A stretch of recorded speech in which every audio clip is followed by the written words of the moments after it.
ఢిల్లీలో బీజేపీ విజయంతో కాషాయ శ్రేణులు ఆనందోత్సవాల్లో ములుగు తేలుతున్నారు. పార్టీ జెండాలు చేతపట్టుకుని నృత్యాలు చేస్తూ ర్యాలీ నిర్వహించారు. బాణసంచా కాల్చుతూ స్వీట్లు పంచుకున్నారు. ప్రధాని నరేంద్ర మోడీ సాయంత్రం 7 గంటలకు బీజేపీ కేంద్ర కార్యాలయానికి రానున్నారు. బీజేపీ సంబరాల్లో పాల్గొనున్నారు. పార్టీ కార్యకర్తలు నాయకులను ఉద్దేశించి ప్రసంగించనున్నారు.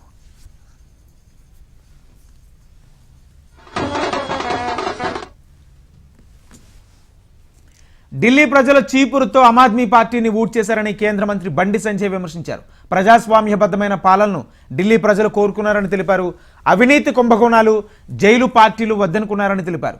ఢిల్లీలో కాషాయ జెండా ఎగురుతుందని ముందు నుంచి ఊహించిందేనని, మేధావి వర్గం అంతా బీజేపీకి ఓటు వేశారని బండి సంజయ్ కీలక వ్యాఖ్యలు చేశారు.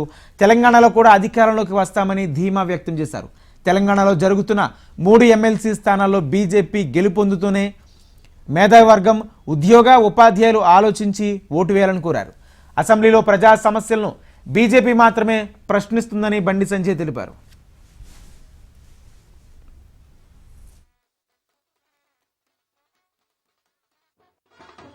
ముఖ్యంగా ఉద్యోగస్తులు అందరూ కూడా భారతీయ జనతా పార్టీ ఓటేశారు. కాబట్టి ఢిల్లీ మాదే, నెక్స్ట్ జరిగేటువంటి ఎమ్మెల్సీ ఎన్నికలు కూడా మాయే. ఇక్కడ కూడా మేధావి వర్గానికి అప్పీల్ చేస్తా ఉన్నా, ఉపాధ్యాయులకు అప్పీల్ చేస్తా ఉన్నా, నిరుద్యోగ యువతకు అప్పీల్ చేస్తా ఉన్నా. ఎమ్మెల్సీలో ప్రశ్నించేది భారతీయ జనతా పార్టీ. అధికార పార్టీకి ఓటేస్తే ప్రశ్నిస్తే సస్పెండ్ చేస్తారు పార్టీలోకి వెళ్ళి. ఇలా ప్రశ్నించేది భారతీయ జనతా పార్టీ.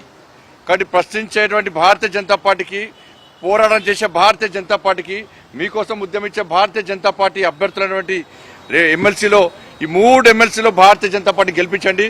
ఢిల్లీ మేధావి వర్గం ఏ విధంగా మంచి నిర్ణయం తీసుకుందో అదే నిర్ణయాన్ని తెలంగాణ రాష్ట్రంలో 3 ఎమ్మెల్సీ ఎన్నికల ప్రాంతంలో మేధావి వర్గము ఇలా ఆలోచించి మీ ఓటుకు వినియోగించుకొని ఢిల్లీ మాదే, ఇక్కడ 3 ఎమ్మెల్సీలు మాయే.